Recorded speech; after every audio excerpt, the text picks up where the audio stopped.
E agora vamos falar de ecossistemas. A gente falou um pouquinho de biomas e muita gente confunde ecossistemas com biomas, certo? Mas ecossistema, ele vai levar em consideração o quê? As interações, certo? Ecológicas entre os elementos bióticos, que são os organismos vivos, como plantas, animais e micro-organismos, e as características físicas, certo? Como a temperatura, como a água, o solo, os minerais, certo? Então, os ecossistemas, eles podem ser naturais, que compreendem todos os ecossistemas formados naturalmente, certo? Sem a intervenção do homem. E os ecossistemas artificiais, que compreendem ecossistemas formados pelo homem. Por exemplo, nossa cidade, ela pode ser considerada um ecossistema, que é um ecossistema urbano, certo? Porque tem interação entre os seres vivos que vivem nessas áreas urbanas e os elementos abióticos, que é a chuva, certo? O clima, a temperatura, certo? Então vai ter uma interação. Então isso é um ecossistema. Olha aqui, como eu falei, ecossistema natural. Por exemplo, o manguezal. O manguezal é um ecossistema natural. Aqui nós temos o quê? Um ecossistema marinho, certo? Aqui nós temos uma hidrelétrica, uma reserva hidrelétrica. Esse ecossistema é um ecossistema artificial, porque foi o homem que criou, certo? E aqui também nós temos aqui um terrário, nessa quarta imagem. O terrário é o quê? É um tipo de ecossistema que o homem criou, que nele você colocou aqui, por exemplo, pedras, terra, alguns vegetais. Então, você criou esse ecossistema. Também temos aquário. O aquário é um ecossistema, certo? Então, tudo isso são ecossistemas. Nos ecossistemas há uma interação, diferente de biomas, né? Que a gente fala mais das relações climáticas. Então, como eu falei, temos os ecossistemas terrestres e os ecossistemas aquáticos, né, professor? Exatamente. Isso é um ponto muito interessante, né? Porque a gente precisa realmente diferenciar isso aí. Como a professora falou, não podemos confundir com bioma, né? Porque esse conjunto de ecossistemas vai formar o bioma. Então, eu tenho tipos de ecossistema. Vocês estão vendo aí no slide que tem representado floresta, desertos, montanhas, pradarias, tudo que a gente falou lá em biomas, né? Que são os ecossistemas terrestres. E tem também esses ecossistemas que são aquáticos, que vai compreender, nesse sentido, ambientes de água doce, né? Ambientes como lagos, mangues, rios, além de ambientes marinhos, como mares e oceanos, tá? E você tem que entender isso porque é importante, né? E os principais ecossistemas brasileiros, vocês vão notar que são esse conjunto de ecossistemas que formam os biomas. Então, a gente tem lá Amazônia, Caatinga, a gente vai fixar bem isso aí. Não é isso, professora? Vamos para o próximo Exatamente. slide? E no próximo slide a gente já vai falar sobre biodiversidade. O que é biodiversidade? Biodiversidade é um Vamos lá, conjunto. pega essa palavrinha, né, professora? Biodiversidade. O que será que é, professora? Vai, diz aí. Bio é o quê? É vida. Essa palavrinha bio significa vida. Diversidade, diverso, muito, variedade. Então, biodiversidade significa que nós vamos ter uma alta variação, certo? De espécies, mas também de hábitats. Por exemplo, nós vamos ter uma grande diversidade de animais, uma grande diversidade de plantas, mas vamos ter também uma grande diversidade de hábitats diferentes. Por exemplo, o manguezal é um hábitat diferente, um rio é um hábitat diferente, a caatinga é um hábitat diferente. Então, é um conjunto de todas essas diferenças que vai formar essa biodiversidade. O Brasil ele tem uma grande diversidade, certo? O Brasil é um dos países que tem uma maior diversidade do mundo, principalmente porque nós temos muitos hábitos, muitos ecossistemas diferentes, como a Amazônia, a Caatinga, muitos manguezais. Então, essa variedade de espécies, de seres vivos em um determinado lugar, incluindo todos os ecossistemas, como eu falei, abriga a maior biodiversidade do mundo, graças a essas diferenças. Então, nós vamos ter uma grande diversidade de aves, de peixes, de répteis, certo? Então, o Brasil é uma região, um país muito rico em biodiversidade. Coloquei essa imagem aqui, mas ela está representando aqui, ó, o mundo, não é? O Brasil, nós não temos elefantes, girafas, rinocerontes, esses animais aqui naturais. Eles, em alguns desses nós temos, mas foram trazidos, certo? A nossa biodiversidade, ela encontra-se ameaçada, então ela tem muitos fatores que afetam, que vai ameaçar essa biodiversidade. Pode falar alguns, professor? Você colocou aí a destruição dos ambientes naturais, né? Tem a exploração dos recursos naturais. Bom, o que é a exploração do recurso natural? Quando eu tenho um recurso e a gente pensa muito no que a gente vê na televisão, por exemplo, desmatamento. O recurso, ele é natural, ele vem da terra e ele assim, extraído de forma vil, né? E por isso que a exploração dos recursos naturais é nesse sentido. E tem uma coisa que a gente já ouviu falar bastante, que é o aquecimento global. Eu vou explicar a vocês o que é o aquecimento global. Certamente você já ouviu isso na rádio, né? Você já viu isso na televisão. É esse processo de aumento, né, da temperatura média. A temperatura de quê? O que é que vai aumentar? A temperatura média dos oceanos e da atmosfera da Terra, né? E para a gente entender isso, é bastante interessante a gente saber da biodiversidade, né? Porque esse aquecimento global, ele vai gerar, alunos do EJA, aqui vai gerar um processo de mudança da temperatura média global da nossa Terra. Então, imagina, por causa disso, as geleiras lá nos polos, elas vão descongelar, né? E isso vai aumentar o nível do oceano. Imagina aquela biodiversidade local, né? Como é que vai, o desequilíbrio que isso vai gerar, né? Então, a gente tem, como é que isso é ocorrido? A gente tem, como é que isso é causado? O acúmulo de altas concentrações desses gases, do efeito estufa, e aí vai para a atmosfera, que bloqueia esse calor, né? Permitindo que o Sol ele fique preso na superfície da Terra, aumentando aí a temperatura média. Por isso que você vai sentir o famoso calor desgraçado, né, professora? Exatamente. Quais são as consequências de todos esses desequilíbrios, todos esses fatores? É que os organismos vivos, eles vivem em equilíbrio, certo? Por exemplo, se você destrói a camada de gelo, se a camada de gelo, o aumento da temperatura vai derreter a camada de gelo lá do Polo Norte. Só que existem animais que são adaptados a essa condição climática, como os ursos polares. Então, quando esse gelo derrete, esse animal ele não vai suportar, porque a temperatura vai aumentar. Esse animal ele está adaptado àquela condição. Então, se ele não vai aguentar, ele vai ser extinto, certo?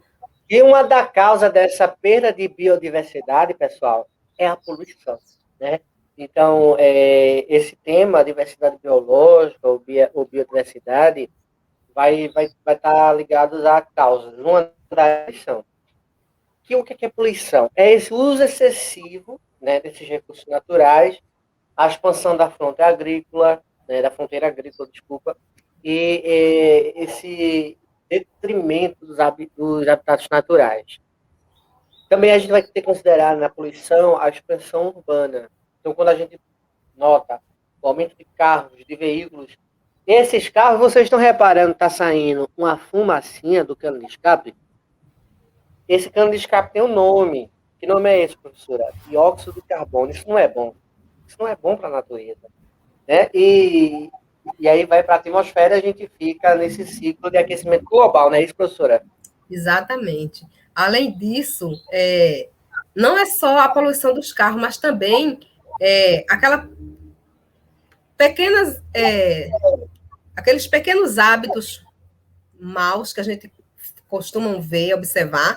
Por exemplo, você está na rua, comeu uma pipoca, você faz o quê com a pipoca? Eu, professora Ana Paula, eu dobro, coloco no meu bolso.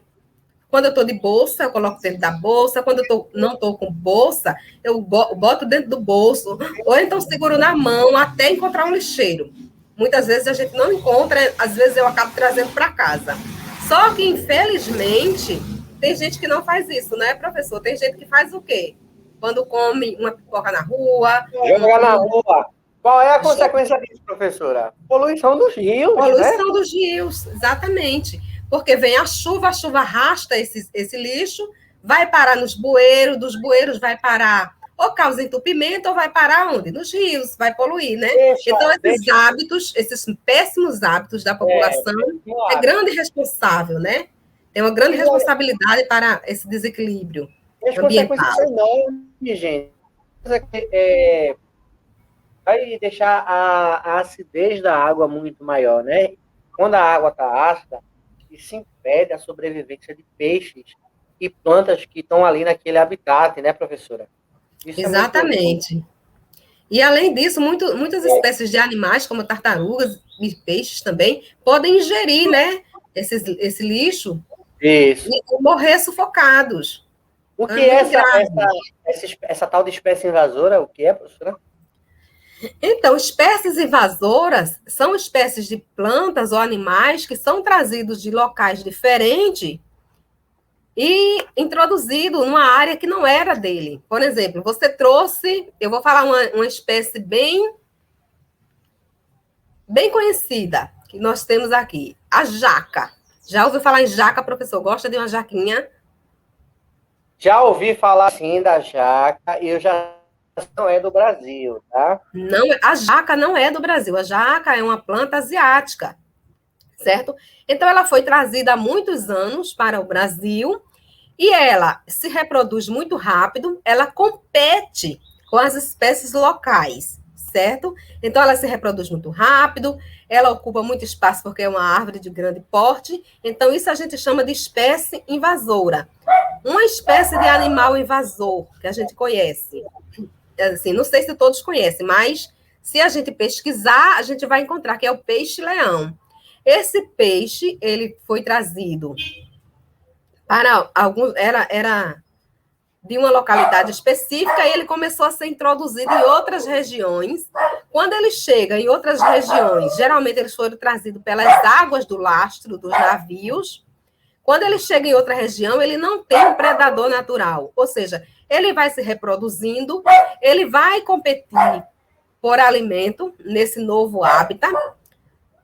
Como ele não tem predador natural, ele vai só aumentando a população, só aumentando, vai estar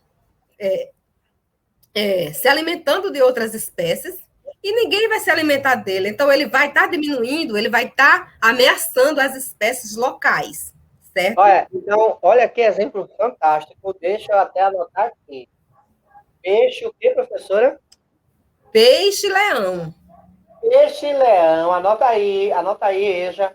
Peixe-leão é um exemplo de desequilíbrio ambiental, né, professora? Certo, exatamente. Aí quando estou falando de uma espécie marinha, né? Uma espécie aquática. Mas também temos, como eu falei, a jaca, que é uma espécie terrestre. A jaca, a gente sabe que mesmo ela sendo uma espécie invasora, ela é muito... É uma espécie altamente utilizada, porque serve de alimento. Qual que é a jaca invasora? A jaca dura ou a jaca mole? As duas. As duas. Então, mas ela é altamente utilizada como alimento muitos mamíferos, como os saguins, né? Então, ela acaba tendo um papel ecológico, né? Então é isso, gente. A gente vai para o próximo slide para conhecer já o finalzinho. A gente já está se encaminhando para o final, não é isso, professora? Vamos lá. Isso, exatamente. Para fechar a nossa aula, nós vamos fechar com medidas de proteção, né, da biodiversidade. Quais são essas medidas? Primeiro, combata o desmatamento, certo? O desmatamento, ele precisa ser combatido urgentemente, certo? Fiscalização da extração da madeira, certo? Extração de minérios, certo? Combata a biopirataria, que é quando você...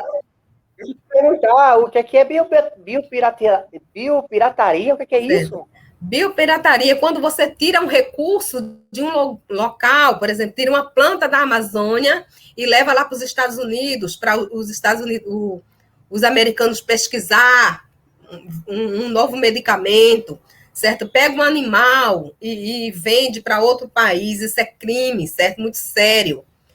Criação de áreas de proteção ambiental. Vamos falar um pouquinho, professor, dessas áreas de conservação ambientais?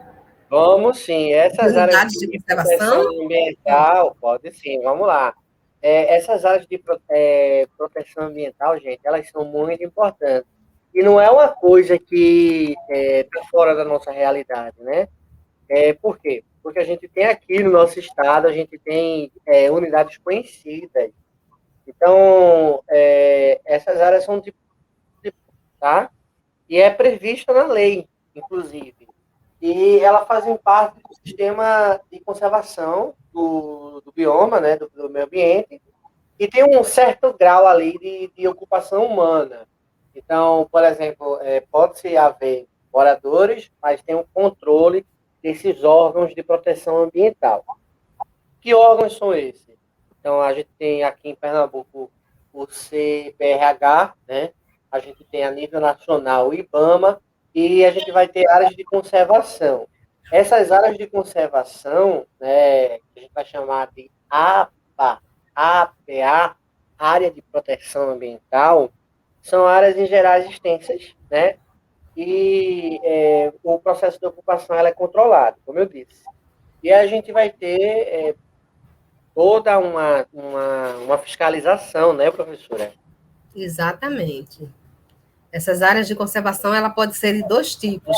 Ela pode ser de conservação integral, certo? Quando você não pode tirar nada do local, certo? Como as estações ecológicas, como o Parque Dois Irmãos, né? As reservas biológicas, como a reserva de Itapacurá. São áreas que você não pode retirar nada. Mas também existem as unidades de conservação sustentável, quando você pode coletar, certo? Por exemplo, algumas reservas extrativistas, que você pode extrair, por exemplo, frutos, né? No Maranhão, nós temos as reservas extrativistas que extrai o babaçu, que é uma palmeira, que tem um fruto, que são utilizados para a fabricação de óleos. Então, pode ser retirado o fruto, mas é de forma sustentável. Tem que ser reposto, não pode destruir, certo? Então, conservação sustentável e conservação permanente integral. E para fechar agora, a sustentabilidade, ela tem como objetivo melhorar a qualidade de vida da população, preservando a biodiversidade do planeta, porque se a gente não preserva, a gente vai ter um desequilíbrio. E a gente vive em equilíbrio com os ecossistemas, com o meio ambiente. Então, a gente tem que preservar a nossa biodiversidade para que a gente consiga viver bem, certo? E nessa lógica, nós vamos ter a pegada ecológica. A pegada ecológica é um indicador de sustentabilidade, certo? Sustentabilidade e preservação, certo? Essa pegada ecológica, ela vai avaliar a pressão do consumo, certo? Do nosso consumo. O que é que a gente está consumindo? A gente está consumindo de forma equilibrada, de forma sustentável ou não?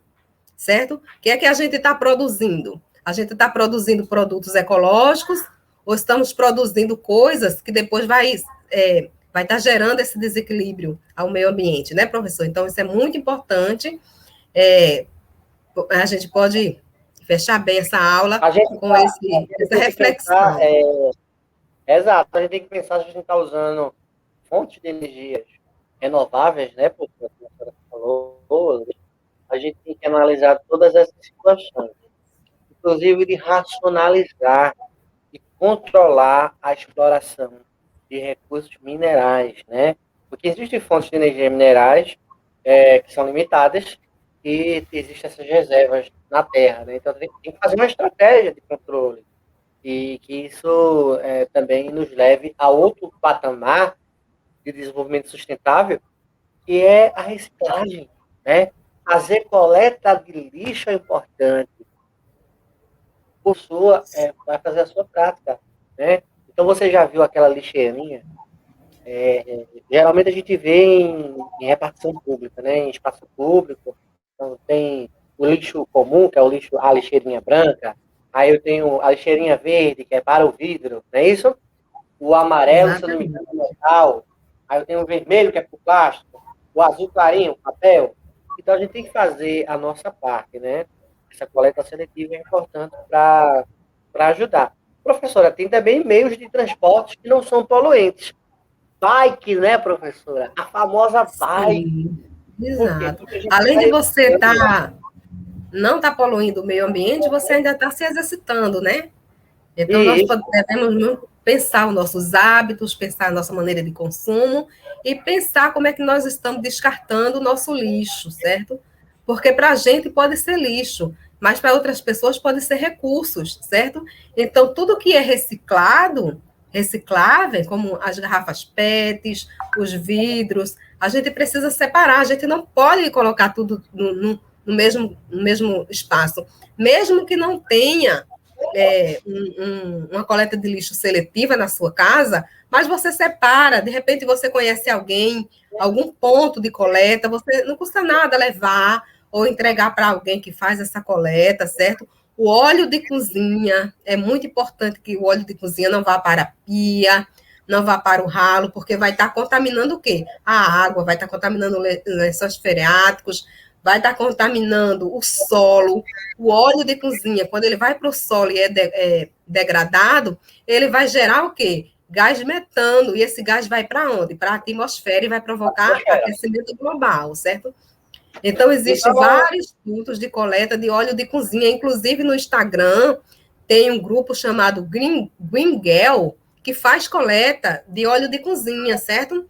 E você pode estar entregando, você pode entrar em contato, a pessoa pode ir buscar na sua casa esse óleo de cozinha, e ele é usado para produzir sabão ecológico, certo? Então, é muito importante que a gente procure essa forma correta de fazer esse descarte. Né, professor? então, pessoal do EJA, exato. Então, pessoal do EJA, vocês vão ficar, agora esse é o fim da aula, vocês vão ficar com esse material disponível, tá? A gente vai ter o nosso Book Creator, que vai ter todos os links de acesso, informações pertinentes, imagens paradidáticas, para vocês aprenderem mais um pouco, e a gente vai enviar lá no grupo, tá? No grupo dos alunos do EPIRA. E também, além disso, o podcast para que vocês ouçam e compartilhem informações entre vocês, né? Se quiser mandar para a família, manda também, porque educação é isso. Educação é para atingir todo mundo. Exatamente. Então, é isso, né, professor? Vou bater aqui, ó, com a mãozinha aqui na professora, deixa eu ver, aqui lado, aqui. Bota a mão aí, professora, para encerrar essa aula, toca aqui. Pronto, aí, tô botando a mão aqui. Deixa eu ver. Eita! Então é isso, né, professora? Vamos bater a mãozinha aqui. Bateu, pronto. Até a nossa próxima É, aula. até. Valeu!